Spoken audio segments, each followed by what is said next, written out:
Hey there, Hour of History podcast listeners. This is your host, Stephen Bauman. It's so great to see that we have so many new Hour of History fans. I'm glad that you're sharing it with other people. That's a cool thing to do. I really appreciate it. One thing that I have been thinking about is that a lot of people may have missed some of the earlier episodes, and there's some really great stuff there, including this conversation I had with Dr. Lillian Guerra, who is a professor of history at the University of Florida. I went into this conversation wanting to talk about some of the really cool books she's written about Cuba, and what actually happened is we started talking about teaching and just kind of followed the conversation there. This is especially interesting for anyone who might be going back to school or writing a syllabus, preparing a lecture or preparing a class or a course or trying to think of new ideas, because Dr. Guerra has some excellent work, not just in the academic books, but also in her teaching. And this is definitely an episode that I'd like to highlight. The interview took place a year ago, but the information is still very pertinent. So thanks for listening to the Hour of History podcast. Remember to subscribe, share with your friends, and check out the recommendations and show notes at hourofhistory.com. On Hour of History, it's our world, anytime, any place. Enjoy. You're listening to the Hour of History podcast, Our World. Anytime, any place. For show notes, links, and more, be sure to visit our website at www.hourofhistory.com. And for all the book recommendations made during the podcast, head over to hourofhistory.com/recs. That's hourofhistory.com/RECS. Without further delay, your Hour of History starts right now.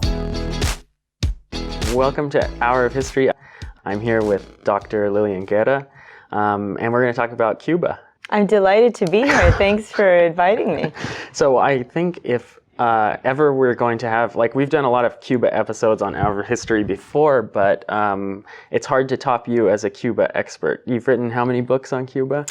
I have written 3, and I'm writing another one. And why do you study Cuba? I think it became inescapable from the time I was a child, precisely because I didn't grow up in a place where one could take for granted being Cuban, and that was Marion, Kansas, a very small town. How many, It's about 2,200 people, 2,200 people. Okay. Very small. We were literally the only non-white folks in the town, with the exception of an African-American boy named Warren. Hi, Warren. Who came and Friend went. of the show. Yeah, he was often not there, in my growing up period. But kindergarten through 7th grade, I lived there, and then we moved to Miami and to the heart of Hialeah. But before you went to Miami, in Kansas, what was your experience being Cuban? Was there a José Martí bust in your... No, but our main language in the household was Spanish. Oh, okay. My first language was Spanish. We were also, because we were pioneer children. Our families weren't pioneer. My family was not a pioneer family. We were not really seen as Americans. We were seen as, both my sister and I, even though we had been born in New York, we were seen as Cuban, and that was rather liberating. Nobody ever tried to Americanize us. Oh. My parents weren't trying to Americanize us. And that meant that, in fact, a lot of my friends there became increasingly Cubanized by our presence, and because I think our food was so much better. So that's really cool. So you introduced a bunch of people to something that was very far away, very different.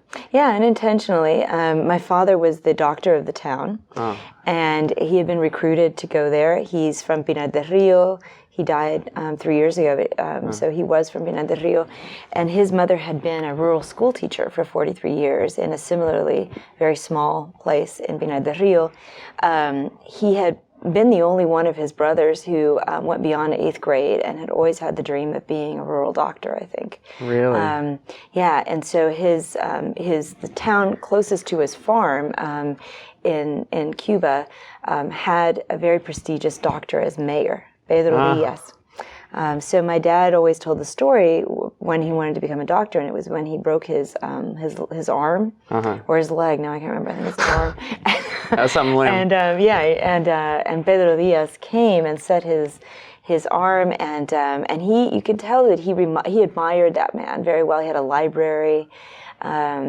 So my dad's kind of desire to serve the rural masses ended after the revolution, when it turned to communism as a means for uplifting the masses. And lo and behold, years and years later, in 1973, he had this offer from Kansas, and he moved us out there, regardless of what my mother might have thought of that. Yeah, and he chased his rural. That's like and having a doctor leading the town.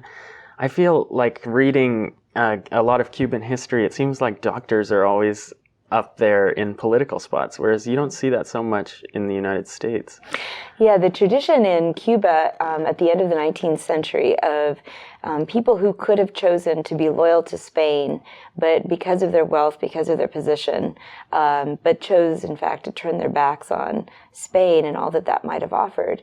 That tradition was important to the 30 years of struggle against the Spanish and the independence wars. And so that's the root, in many respects, of this kind of mission to do something beyond the self, right? Doctors and teachers, long before 1959, were probably the most prestigious people in Cuba. Teachers, in particular, who were willing to serve in rural schools. And so, as of the mid-1920s, when we got, something of the first dictator of Cuba, one of the best parts of his government was the Ministry of Education. And what they allowed was for people who established a school to get that school recognized once they had managed to basically, keep the school up for 4 years. I think it was 4 years. And once your school was recognized, then you got federal funding or national funding for this school. And that's how my grandmother started off. She had a small inheritance. She was a mulata. Her father was a white Spaniard. She got when he left the country to go back to Spain, she had 4 sisters. Each one got an inheritance, and 2 of them went to the normal school, which is the teacher training school. And she then built a little building and set up a school. And her salary was paid in kind by the local peasants until Gerardo Machado and his Minister of Education, Ramiro Guerra, no relation that we know of, great historian of Cuba, recognized her school. Wow. So you have generations of teachers and doctors. That's amazing. Shout out to my parents. My dad's a doctor. My mom's a teacher in rural areas.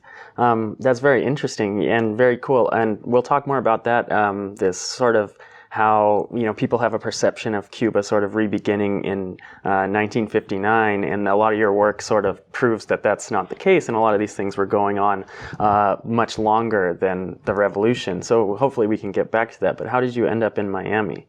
That's easy. There was a major farming crisis that nobody remembers. That was the result of the Soviet invasion of Afghanistan in 1980, and and it was felt in Kansas. It felt in Kansas because Kansas farmers had huge contracts with the Soviet Union to supply them with wheat. Like the Khrushchev. No, they were results of the sort of détente of the 1970s, and so suddenly they had nobody to sell their wheat to, and my father spent quite a bit of time not receiving any compensation because back then people didn't have insurance; they paid out of pocket. And at one point, I tell this story quite a bit. At one point, we had something like 6 freezers in our house and at the office because my father's patients would pay him in whole sides of beef. Wow. Wow. And in fact, one of the things we ate 3 times a week for more than probably 9 months or to a year was filet mignon. Wow. And my mother swore me to secrecy and my sister to not say that we were eating filet mignon. I thought it was the most normal thing in the world. And it was because it was the most expensive part of the cow. Yeah. So my dad's patients were trying to pay him for serious, cardiological diagnoses and treatment and all of this in this form. And so then eventually the town just right. disappeared. Well, from my father's perspective, we had to move. So we took off for Miami. That's how we ended up in Miami. And so were you diving back into the Cuban community, or was it? Well, I hated Miami. I mean, I still have great difficulty with Miami because those who were of my parents' generation, who were exiles, were just very, very simplistic in their assessments of why they had left Cuba. And I was pretty horrified because my father, who at one point would take up to an hour to explain why he left Cuba, had suddenly reduced it to one sentence, which was the sort of party line, we could say, of the exile elite of Miami. And that was, it was a paradise before 1959, and Fidel Castro made it all into a horror and a hell, and so we had to leave. And this is another reason why I became a historian, because it seemed to have happened in the span of 3 weeks. Yeah. And I remember it, it was 1984. I remember when we were at this, it was a gathering at my uncle's house, and somebody asked him this, and he, instead of going into the agrarian reform, he suddenly, like out of nowhere, pulled this like one-line narrative out. And I thought, this is what? And effectively the replacing of memory with amnesia on my father's part, especially in the context of 1980s Reaganism and all that meant for U.S. Support for military dictatorships in Latin America. I became extremely aware of that in Miami. And I was lucky enough to go to a school where that kind of analysis and thinking was encouraged. And it was a largely, white school. It was Ransom Everglades and Coconut Grove. There were, 2 black kids, three black kids I can name out of 400 and something students there, and there were 7 Latinos. Yeah. Everybody else was white. And are you still in the household totally speaking Spanish? Or had your parents started? That's a long story. Frankly, I realized when I got to Miami, this is a benefit of going there, that I was illiterate in Spanish, that I could speak it, so I thought, but I couldn't read it and I couldn't write it. And this, also my father's, jettisoning of his own history brought me to the conclusion that I needed to write to my hundreds of relatives in Cuba, including his 2 brothers, my first cousins, my mother's family. So what had been a chore, which was writing my family, became kind of a mission. And I started writing Lillian Guerra, who is my first cousin. She's from Las Ovas. She's about 5 years older than I am. And so I started writing my relatives, and to do that, I had to take Spanish classes. And so Ransom offered a class that was Spanish for Spanish speakers. Cool. And it was amazing. So it took a long time, frankly, to become utterly fluent. I mean, I did that, and then I went to Dartmouth, and there I did a major in Spanish, not because I wanted to do anything with it. I wanted to be utterly fluent in Spanish. So, So that's when you started taking like the literature courses and things like that.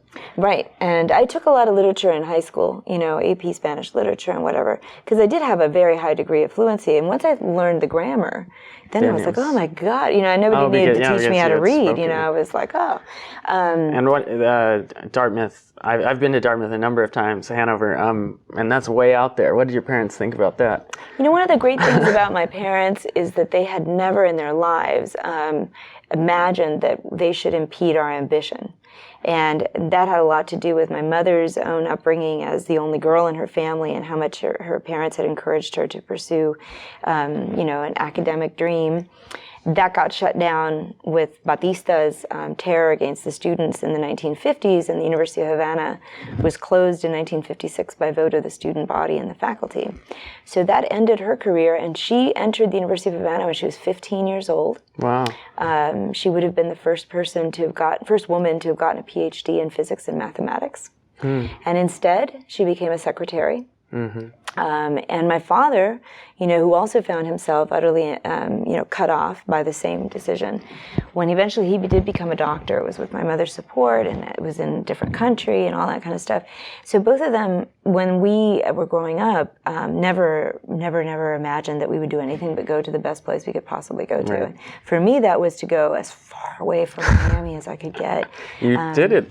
Pretty well. And was the dirt cowboy still there? Oh, it certainly is. And I still am very good friends with my sisters from my childhood in Kansas, Christine and Carol Lau, and it's funny when I talk to Christine in particular, who's 1 year younger than I am, I realize that we speak identically. At least I begin to speak as she speaks, with a very heavy Kansan accent.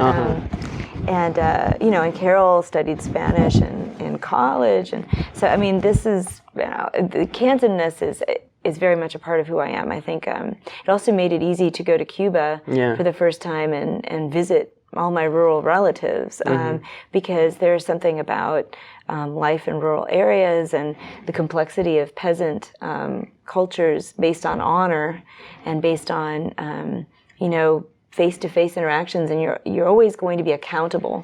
You never get away from that accountability. So I had a lot to deal with when I ended up going there, because my father had been gone, like literally gone. My mother kept in touch and kept ourselves in touch with our family in Cuba, but my father was out of it. And they weren't worried at all of when you started studying more Cuban history and getting really into Spanish, were they like a little apprehensive that you might end up going back to Cuba? Or? Well, actually, yes, you bring me back to the real reason that I studied all of this, because my father's amnesia. I needed to go to Cuba. So from the time I was 14, I mean, I was like, I don't know, close to, a devil worshiper in my father's mind, right? Right, Whenever this would that's come the up. sense I'm getting. And, ultimately, by the time I started the PhD, I was an adult. There was no turning back. It was very difficult for them when I went to, and this is the reason, I mean, we talk about why I have a distrust of Miami, or I don't like it, I didn't like it. I mean, I couldn't stand the amnesia, the privilege of certain people who could decide that they don't really need to know and they don't care about what Cuba was after they left or what it became. And when I went to Cuba for the first time, this was to do my PhD research. The Cuban government and the Clinton administration came together on the idea that I could go down there for a year, but I couldn't go out and come back. It was not a multi-entry visa. It was a 1 year stay. And so I'd have to be there that entire time. And from my advisor's perspective, that was just fine. Most people who studied at UW-Madison and did Latin America, none of them were Cubanists, and they would go to Peru and they'd be there for a year. And what was the big deal? From my parents' perspective, it was horrifying. Turned out to be very difficult, very different than going anywhere else. It was like going to a different planet. But when I went there, my father, who was a doctor in Miami, in Hialeah at that point, he could not tell any of his patients that he was that where I was. I mean, nobody could say anything where I was because he would have suffered the consequences, which is the loss of a lot of his patients. This was, I mean, if you went to Cuba today, of course, it's not that way because so many thousands of people like myself have returned, as we call it, returning. We haven't ever visited, right? In defiance of their parents or their grandparents. But at the time going there, would have resulted in potential death threats to my father. The accusation that his daughter was an agent of Castro. Right. We didn't get beyond that until I got a job, until I had published my first book on Cuba. Yeah. And so that by 2005 things had changed. 2014. I think that people, just in general, and you see it with students a lot of times, just seeking out an easy answer or a one-line answer, like maybe it's just a human thing. We're just going for the easy explanation. I've noticed that happening a lot, just in my own interactions. But you add on top of it the sort of like necessity or for self-protection and self-preservation and throw it into this historical amnesia category, it just gets even more armed and more ramped up, this just like one-line history. And even, I would imagine, you said things have changed and things absolutely have changed, but I imagine in a lot of ways they haven't, with the sort of like simplistic one-line thinking, and that's really interesting thing to think about. This is why I do Hour of History, and this is why I'm a historian too, is to add complexity. Does history do this? Are we doing a good job in changing people from just having a one-line, one answer to these sort of things, or do you think we could improve on that? You know, in my own experience, I find that students are, and people in general, will have positions that are, you know, historically, we can say accurate, and yet they don't have a historical explanation for why they have those positions. And so in my own classes, I try to explain, you know, what is racism, by explaining it literally, the class I'm about to teach. Quiet. Right, you know, asking that question, I understand that it's very difficult for students to, you know, come up with an explanation. They can understand what it means and how it exhibits itself and how it gets manifested, but most people don't have an understanding of what its origins are.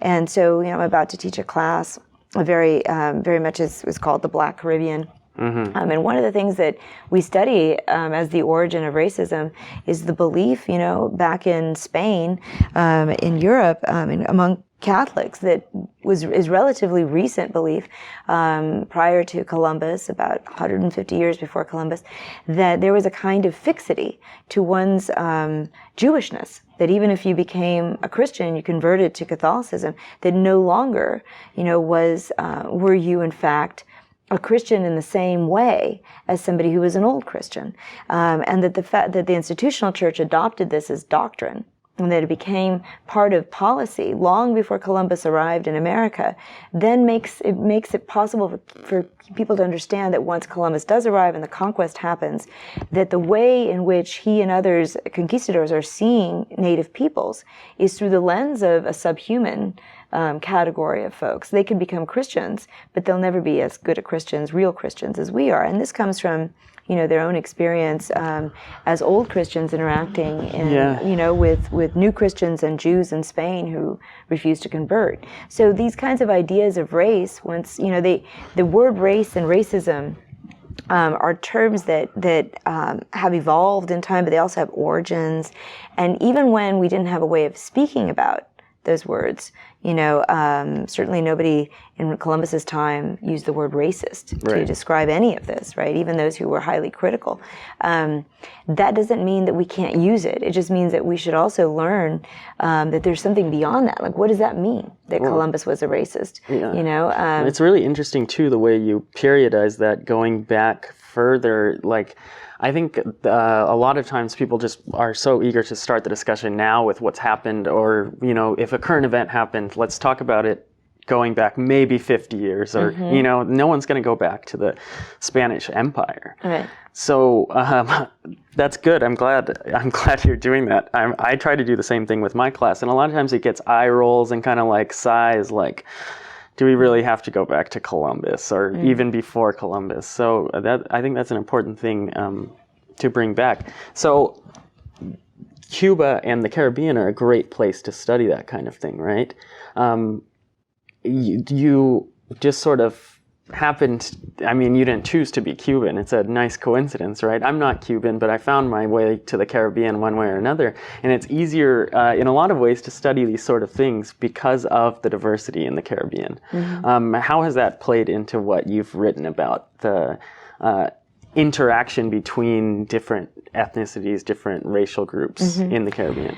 Well, certainly, I mean, there's a certain burden to deciding that you're going to study Cuba, especially if you're Cuban. I think that inscribed, as I've now analyzed ad nauseum, I think in my various books, you know, Cubans have a kind of moral righteousness, regardless of the positions that they might have taken over time. They have a moral righteousness about those positions, this kind of patriot versus traitor understanding of our history. Comes from the fact that, you know, in 1898, when the U.S. invaded Cuba and occupied Cuba, it began a process of constant occupation or threatening occupation. You know, we had a sense that our destiny, our true destiny, had been taken away from us. And so that, you know, built on, it snowballed into the various ways in which Cubans still, and then after 59, you know, had to respond to this kind of paradigm. You're either with us or you're against us, you know, and who is the us? You know, is it the island Cubans, the denial, or is it the Miami Cubans, the denial of sort of difference and plurality of views, the denial of debate even, that has taken us over at various times. And this is why I think a lot of young people, my generation, who, especially those who grew up in Miami and went to faraway places like Dartmouth or what have you, we had a lot of problems with how people perceived us. Puerto Ricans, for instance, at Dartmouth, Mexicans at Dartmouth as a college, they hated me before they even heard anything out of my mouth, right? And so I had to constantly deal with stereotypes about who I was that were right wing, that were assumed a lot. That something simple like Reagan had championed the ending of affirmative action. Right. His spokespeople for that were, of course, his model minority of Cuban Americans who had founded the Cuban American National Foundation. Right. So they were a minority of Latinos. They were a minority among minorities who somehow believed that these historically accumulated disadvantages that we had as non-whites should not be corrected. And so there I was dealing with all of that. And one way to understand how I could deal with that and how I could respond to it as somebody who didn't want to just accept my stereotype or become part of it or just ignore these critiques that people had of Cubans. One way of dealing with that was to learn about Puerto Rico, for instance. Mm-hmm. And at the time, there was no place, in the United States that was offering a class on the history of Puerto Rico. Juan Flores was in New York. There were classes on literature, Princeton, the great sort of Puerto Rican intellectuals, with the exception of one, who was Franco Scarano at the University of Wisconsin-Madison. None of these people were offering classes on the history of Puerto Rico. And so I got a fellowship to go to Puerto Rico. I spent a year there. This is in undergrad? After I graduated, between graduate school. Okay, yeah. So it was 1992 to 1993. And there, I can't tell you how intense the rejection was by Puerto Ricans, because for them I had a Cuban accent. And in Puerto Rico, to this day, most Cubans are pro-statehood. Right. The University of Puerto Rico is always been a hotbed of pro-independence activism, and I was, of course, always in favor of the independence of Puerto Rico. Yeah. Associated it with my own view of Martí and Cuba and whatever. So it was hard, but I never kind of gave up, like the idea that I was going to be a comparative Caribbeanist. Yeah. And as I've grown old, it's been a long time, right? 25 years, 26 years since I graduated. In that time, a lot of comparative histories have emerged.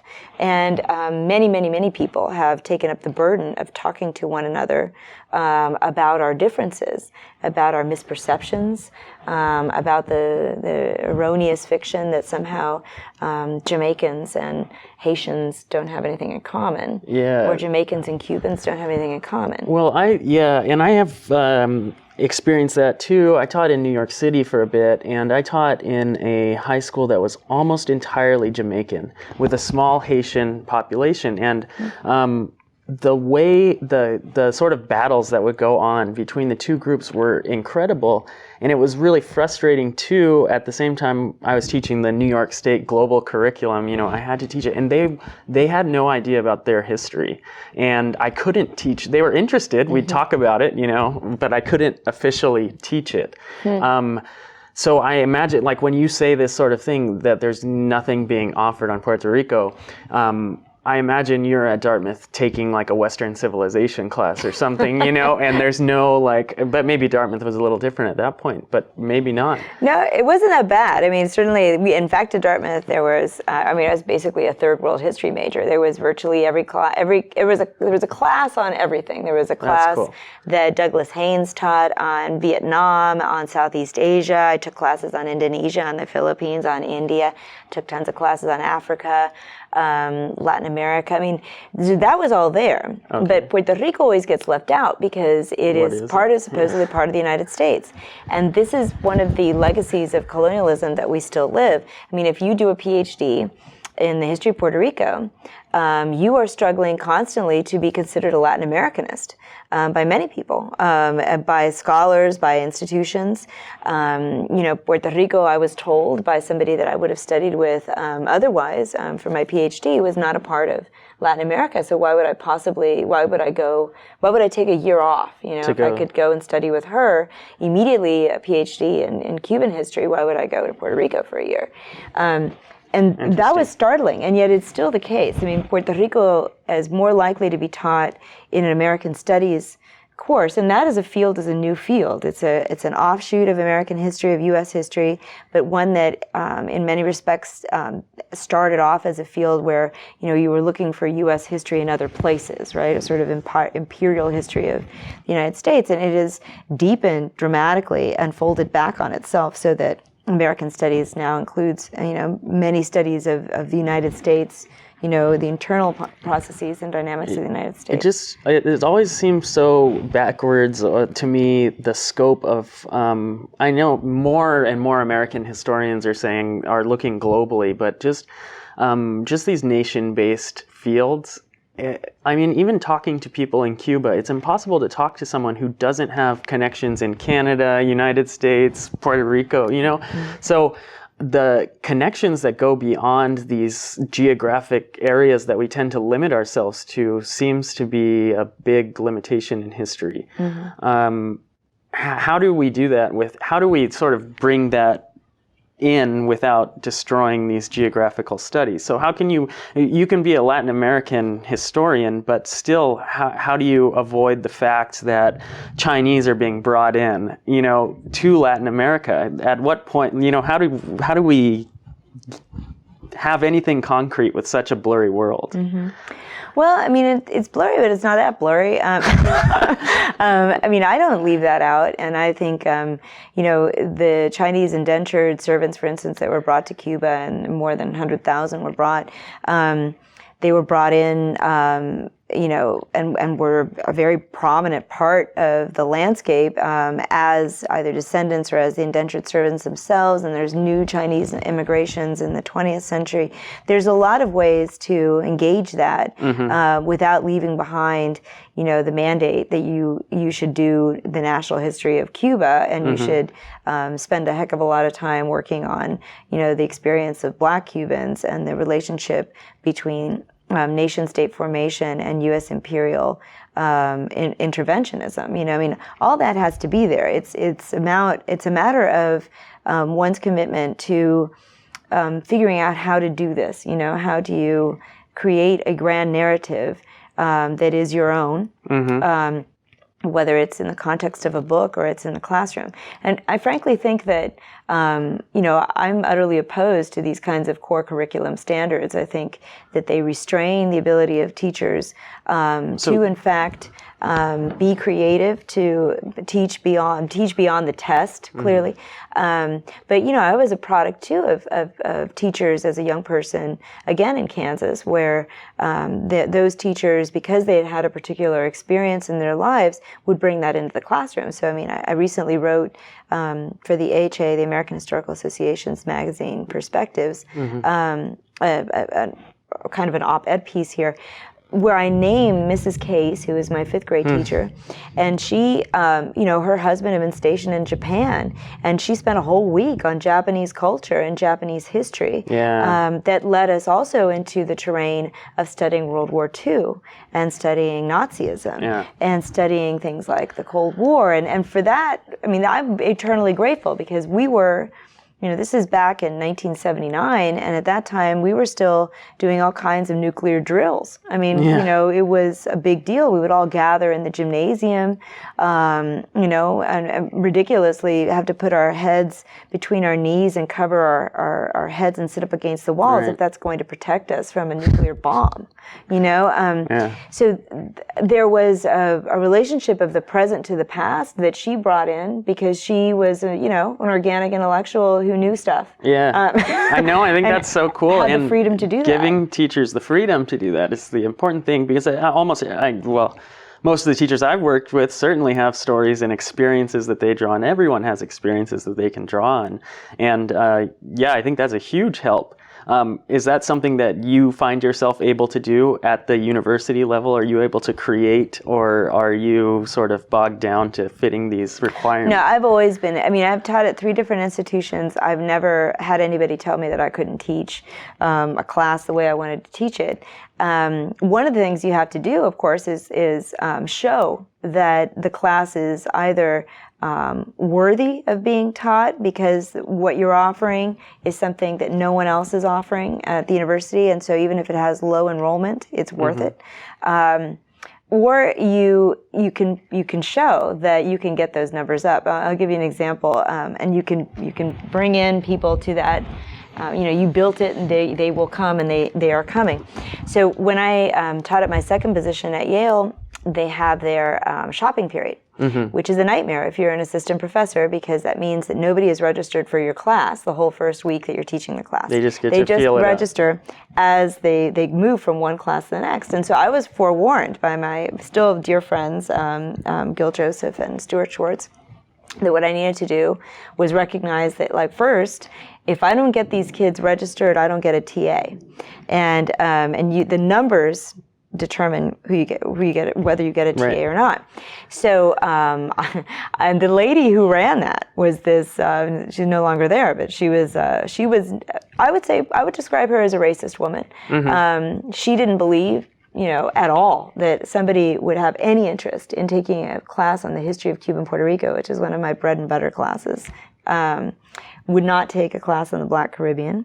So she was always convinced, and you had to go in with your sign-up sheet, your attendance sheet, the first 3 days you're giving class, to show you had consistent attendance. And then, that you would potentially have that same number of people enrolled, and then you get a TA. Wow. Right. So it was a lot of You proving. really had to sell it then. So you know what I told Gil the first week? I remember I was going to go in. I said, you know what? I came up for both of my classes. I've come up with this list of the top 10 reasons you should take my class, and that's my opening lecture. Oh, okay. And he said, that's a brilliant idea. Yeah. And he said, you know what? But don't be worried if people are leaving. And I was terrified. People are going to take off. My audience is going to leave, And so my whole thing was, keep them there, seated, so they're not going to leave. And it worked. Do you think a model like that would work elsewhere? Or I still use the top 10 reasons to take my class, although I don't call it that anymore. No, I mean the students moving out of the courses that they don't like, or I don't think that works everywhere. I think that it works at a place where, in fact, at Yale, the number one major for decades and decades and decades, until I think very recently, was history. When I was there, it was the number one major, most popular major. And so that says something about the rigor, that rigor can, when it's high, that people will rise to the occasion. It says something about socialization of students. I do think that when you are teaching at the freshman level, and we lack this, tragically, here at the University of Florida, we're hopefully going to be changing that in the next couple of years. But we don't have a way to socialize students, and I think that's a political project on the part of the legislature and our governor here that has succeeded. We don't have a way to socialize students in their freshman year to value the humanities. And so when I arrived, 8 years ago, Rick Scott and the legislature utterly financially gutted their Tea Party kind of a movement. Right. Our financing our budgets for the history department and other humanities departments, as well as social sciences. They promoted STEM. And effectively did so across the board, so that most students here in public schools, who would be our feeder institutions for UF, they're being told that they'll never get a job, and that if they don't do that STEM. Humanities is just like So we have. My figures are probably only slightly off, but about 80% of the kids who come here as freshmen are STEM students. Wow. And then most of them, about half of them, can't pass basic math and science classes in those majors that they propose that they're going to do. Right. And so now we're finally getting the attention of the politicians, because after they've gutted our programs, now we have to find a way to put these kids into our classes who are actually not prepared. They don't have necessarily the skills, because they didn't acquire them in high school to read and write at a very high level. Yeah, that's a big problem. So one solution to that, and I think everywhere should be the solution, is that, kids who are in their freshman year, when they're still, bright-eyed and bushy-tailed, should have the opportunity to take rigorous, exciting humanities classes that answer, especially history classes, that answer big questions. Like, what is the origin of race? What is racism? What is sexism? Do you think that having more of a forum where students can like debate and discuss these kind of things would be helpful to that? Rather than, like, sometimes I feel like my students are so isolated. Like, they're learning totally different. They might be taking their core humanities requirement, but they're learning something different. Or if they're reading the same assigned books, it's being taught in a totally different way. This is kind of like, and then there's nowhere to discuss it in a big university setting. Mm-hmm. Is that, like, how could we facilitate sort of like actual participation in this kind of thing rather than just passive, take your humanities course and get that stamp and move on? No, I think that the institutions have to commit their faculty to speaking to one another and creating a set of potentially freshman seminar, first year seminars that offer students the opportunity to explore in a historical way, for instance, or through literature, something that's very valuable to them. And I don't believe that this young generation of students would find race or gender or sexuality to not be valuable. They would find those things to be extremely valuable because they're having to figure out, what does all this mean? What is going on in our lives here that it seems now, especially under Trump, to be a very intense dimension of our existence. I find most of my students are either totally frightened of talking about race or they totally unplug. I teach on colonialism and empire and things like that. You can't teach that without talking about race, obviously. But anytime that the students will know that's the answer on why a policy was put forth or something, but they're so hesitant to speak. Do you find that to be case, or are students ready to talk about it?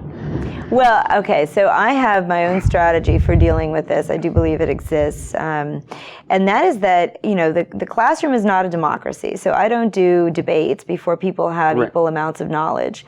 And they acquire equal amounts of knowledge over time. In the course of that same class, they by the 9th or 10th or 12th week of the class, maybe they could engage in debate. I often think that debates are the wrong way to go because you tend to devolve into black and white kinds of understandings of the world.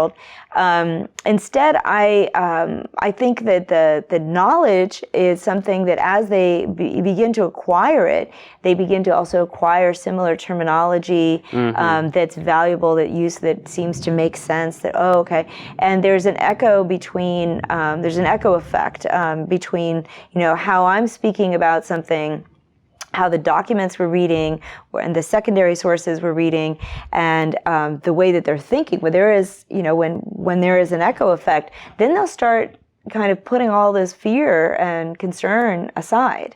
That doesn't mean that I can't be flippant sometimes, and say, what's the common denominator between X, Y, and Z? And everybody will look at me blankly, and I go, well, they're all black, and then people burst out laughing, right? Because, needless to say, though, it depends on the how many black students you have in a class, but often the kids who have the biggest problem with this are the white kids. Because they don't want to be wrong. They don't know how to explain things. They're not accustomed to, in fact, more out of a sense of humility than out of a sense of arrogance. They're not accustomed to claiming the history of Afro-Americans being all of Afro-Latinidad and African Americans. They're not used to identifying with and claiming the position, for instance, of Marcus Garvey and analyzing Marcus Garvey's writings from potentially what Marcus Garvey intended those writings to be about. And so when you ask them, so what do you think his intention here was? What's his purpose? What's his strategy? That enables these kids to have to, in fact, identify with, engage, and walk in somebody else's moccasins, and that then opens things up. It makes them different, makes them understand that knowledge is a source of power and it allows them to talk to each other, about how in fact they may be at a deficit for how this applies to their lives, because they've never in their lives had to consider, how others perceive them, because white privilege is white privilege. As for the building up, though, a vocabulary, like, for example, white privilege, something like that, one of the keys to getting these discussions going, right, you said, is building up a vocabulary or a common knowledge base, so you know what you're talking about. But is it true that people are getting definitions from different places, or how do you build up a knowledge base, and how do we know that we're building up the right knowledge base? Because I think a lot of the background knowledge that I got before I went into school, and PhDs and PhD students are typically the people who are the best students, so I was always reading books, and so I was developing my own knowledge base through the books that I was reading, and they just happened to be the assigned material and the classics. Now people are reading whatever, tweets, what's on the internet, things like that. So it's how do you build that knowledge base, and how do we know that everyone's building a good knowledge base to discuss this? Well, okay, so you in a particular class, you have to have a lot of discussion, but you also need to have lectures. And so this notion that we should just surrender the podium is foolish, precisely because students have young people have very fragmented sources for their own news, let alone, understandings of something like the American dream. So I'll give you that as an example. I mean, when you're teaching, like I taught a class that is a comparative analysis of the sort of transnational communities of Dominicans, Puerto Ricans, and Cubans, and it's the cultural history of these communities. So one of the things I take on pretty early in the class is, what is the American dream? And it has a history. It was a term developed in 1932 by a high school teacher. That changes everything when you say that. Holy cow. And then, I explain that it really doesn't gain traction in popular culture, become part of the discourse until after World War II and in the 1950s. And for whom was the American dream really coming to life at that point? And there, you turn to history. Well, if the American dream is that, we live in a meritocratic society and all of us can make it if we just work hard enough. I mean, that's effectively the image and the idea that stands behind it. If that's the truth, if that's what we understand it to be, then who were the people who came to believe in this at the end of World War II and the 1950s? Well, it turns out that they're all white folks who were the children of immigrants themselves in many cases. And why is that true? Why was it not Puerto Ricans? Why was it not African Americans? Because effectively being successful in the United States meant that you could live a middle-class lifestyle even if you were working class. And so who was doing that? The people who were members of labor unions. And labor unions by the 1940s and the 1950s were producing tremendous dividends for their members, except that those memberships did not include blacks and Puerto Ricans because they were banned. They were barred from joining. So when the faces in the classroom, when I start putting up these slides and the statistics and, with the faces in the classroom, suddenly they go, oh, yeah, because segregation is not just about not having access to a lunch counter. It's about, in the North, where unions were the most successful, in major industries, they're white supremacist institutions that ban non-whites from joining.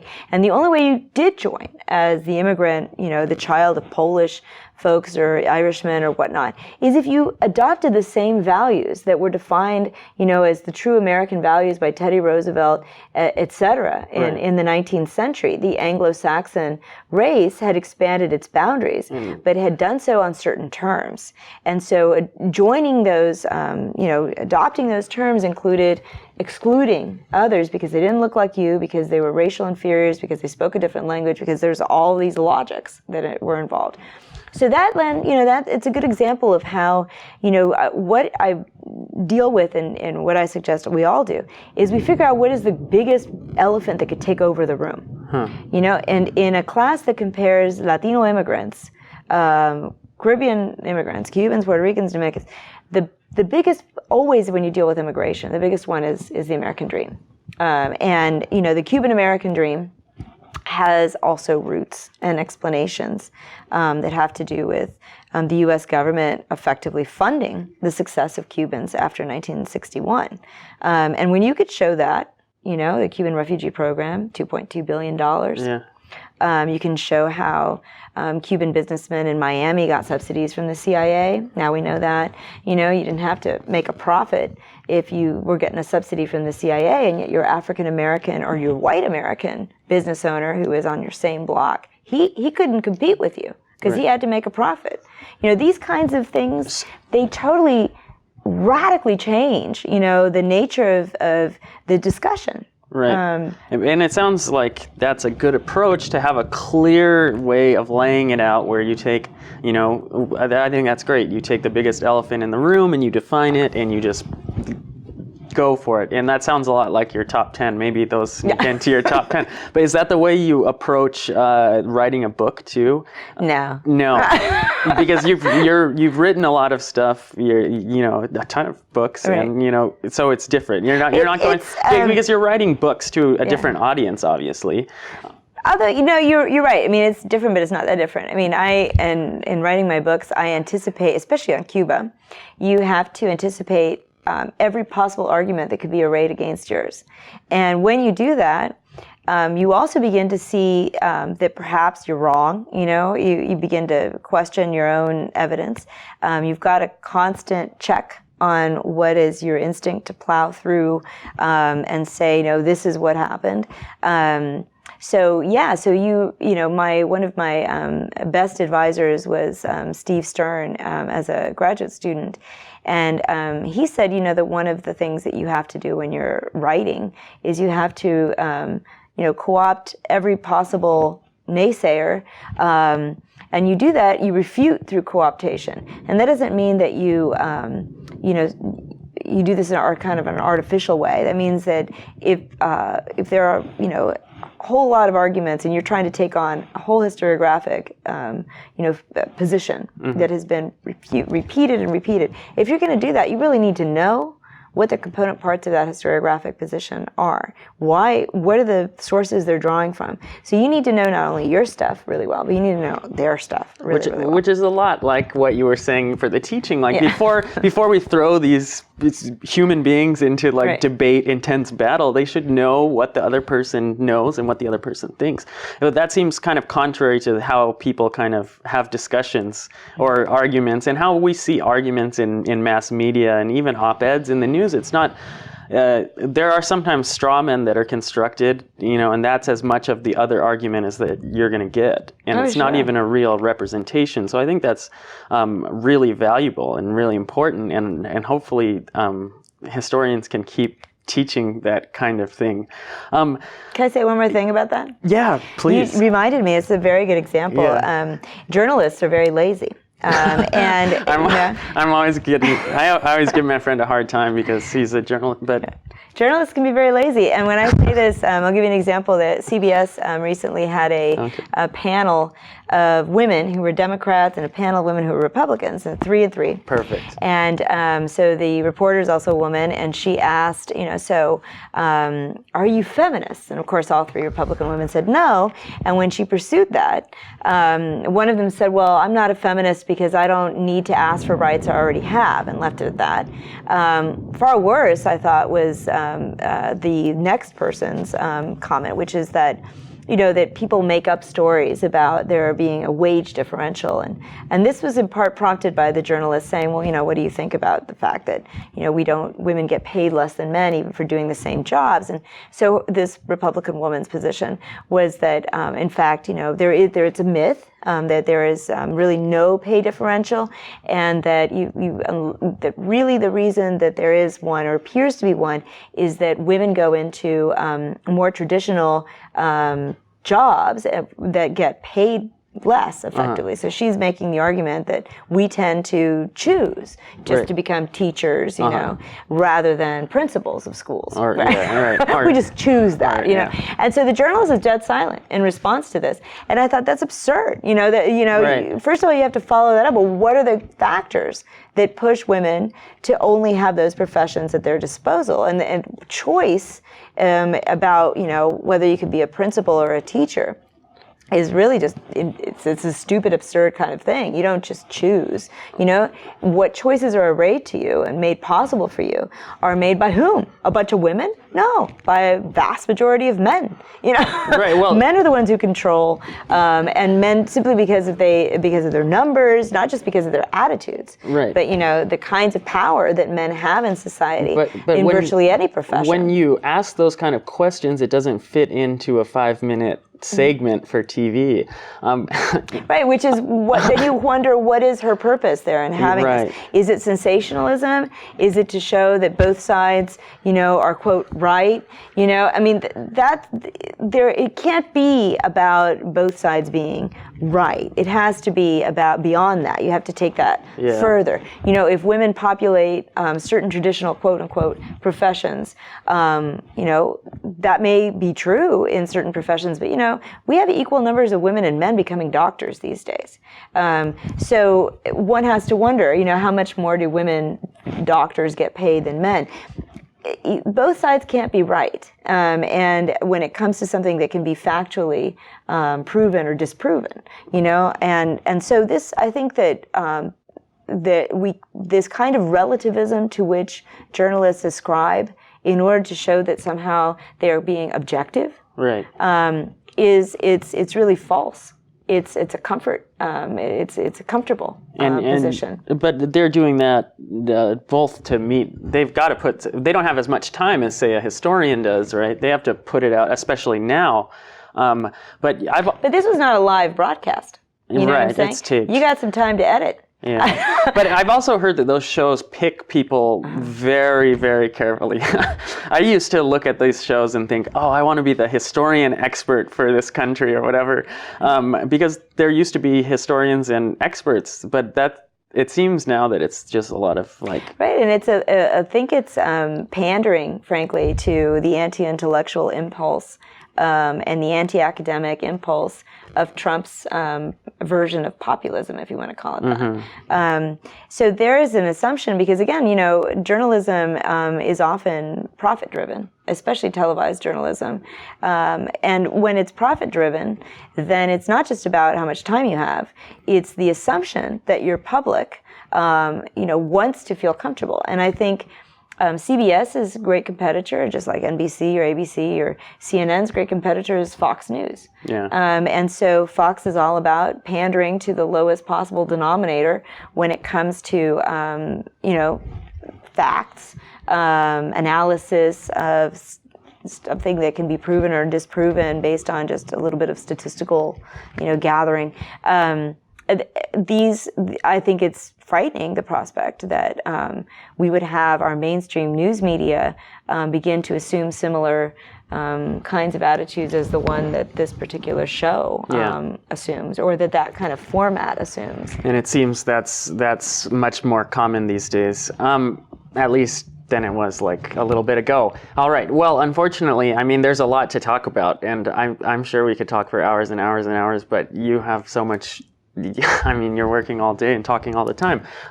So we're almost to an hour, and I didn't tell you this before, so now I'm going to put you on the spot. But typically we end the show with just one recommendation. It could be anything from, I know we started talking about Cuba, which is one thing that we could have kept talking about, but it got so interesting about education. That's why an hour is a shame. We could go on.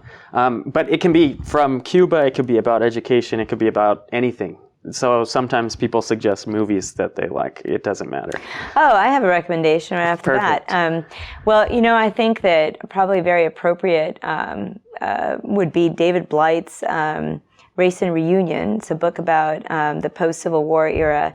And there's a chapter in there, which is the one that I find the most riveting, that is about congressional hearings dealing with the kind of rise of the KKK amidst Reconstruction and post-Reconstruction. And you have, in fact, a lot of, heroic white folks who had witnessed horrors after the Civil War and who are trying to influence U.S. Congress into legislating what wouldn't happen for almost another 100 years, and having the United States live up to its promise, and a promise for which, more people had died in the Civil War than for any other war, right? That's the war in which more Americans died.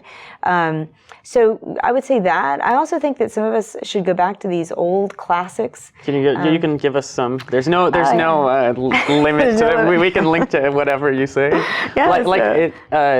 It sounds like a lot of your argumentation and stuff is informed by reading classics broadly. And Eric Foner's books are I think of them as not so classic because he, like David Blight, are, quote, pretty young, unquote. It's the dead guys that I think of as having written classics. But the great books of U.S. history that have very much influenced me include The Black Image and the White Mind.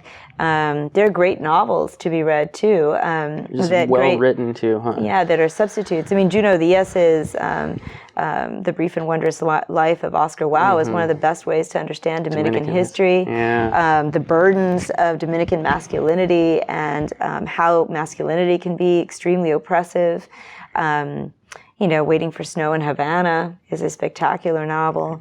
Achi Ovejas, Memory Mambo.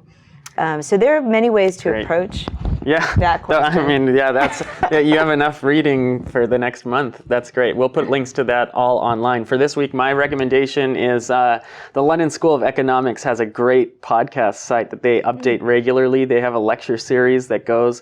And so if you're just, behind on knowledge in an area, say you don't know a lot about China, they have, a China expert come to the LSE and they put their podcasts up right away. It's always relevant. It's always recent. And there's some really good lecture series and it's updated about every week.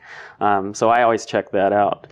So great. We have another excellent hour of history. Dr. Lillian Guerra, thank you so much for joining us. And thank you. Thanks as always for listening to Hour of History, where it's our world, any place, anytime. Thanks again for listening. Don't forget to check out our recommendations page at hourofhistory.com/recs. That's hourofhistory.com/RECS. There you'll find links to the books mentioned during the podcast, and if you choose to purchase one, you'll be supporting the podcast in the process. And if you still haven't gotten your fill of the Hour of History, make sure you head over to the Hour of History blog, found at hourofhistory.com/blog, with articles being released fairly often on topics relating to those covered in the podcast as well as others. With that, we conclude this episode and hope to have you back for the next one. Take care, and again, thanks for listening to the Hour of History podcast.